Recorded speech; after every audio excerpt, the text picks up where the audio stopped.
გამარჯობათ მეგობრებო, მოკლედ ახლა ვისაუბროთ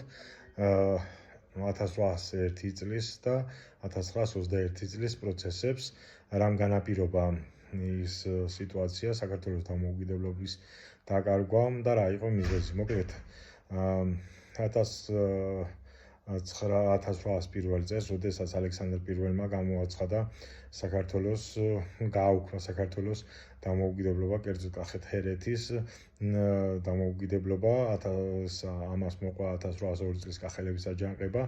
თუმცა საბოლოოდ მაინც მოხდა საქართველოს ანექსირება და ამის სათავეში, ასე რომ ვთქვათ, ბრწყალებში იყო მთავარი მიზეზი იყო ის, რომ ელიტები გაუჩნდნენ რუსეთმა აწარმოა თაფლაკვერისა და დაყვავებისა და მათრახის პოლიტიკა, ვინც ვერ მის ჭკუაზე ვინც ვერ მოიყვანა მაგალითად სოლომონ დოდაშვილი და ასე შემდგომ მაშინდელი თავადაზნაურები, ისინი ზოგი გადაასახლა, ზოგი დახვრიტა, ხოლო ის დანარჩენები მორონცოვის ხელით ან მანამდე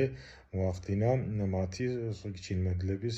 გადაცემა მათზე, მაგალითად გრიგოლ ორბელიანზე, მსგავს ადამიანებზე და ასე შემდგომ. ანუ ელიტების, ანუ ბიზნეს თავად დასასრულო ელიტების ინტერესები დაკმაყოფილდა, ხოლო ქვეყნის ინტერესი, როგორც ხშირად ხდება ხოლმე ამ ბიზნეს თავადაზნაურებს თუ რელიგიური ელიტების კეთილდღეობას გადაყვა. ესევე მოხდა 1921 წლის ამბავს, ნოე ჟორდანია და მის მთავრობა ხელუხლებლად გაუშვეს ემიგრაციაში, არც მანამდე და არც მერე მათზე საბჭოთა ხელისუფლებას არანაირი გამოძიება, არამედ მსგავსი რამე არ დაუწყია, არც ექსტრადირება მოუთხოვიათ, ხოლო საბოლოოდ ამ ყველაფერს შეეწირა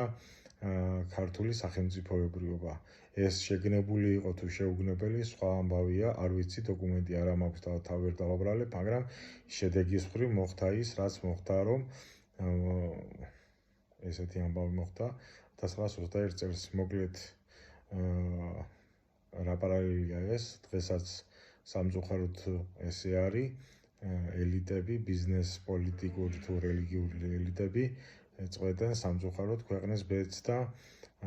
ხშირად საქართველოს როგორც ისტორიაში მომხდარა, მხოლოდ ელიტების კეთილდღეობაზე გადის საქართველოს მომავალი და არა ქვეყნის ეროვნულ ინტერესებზე. აბა თქვენიცით გამოიძორეთ ჩვენი არხი.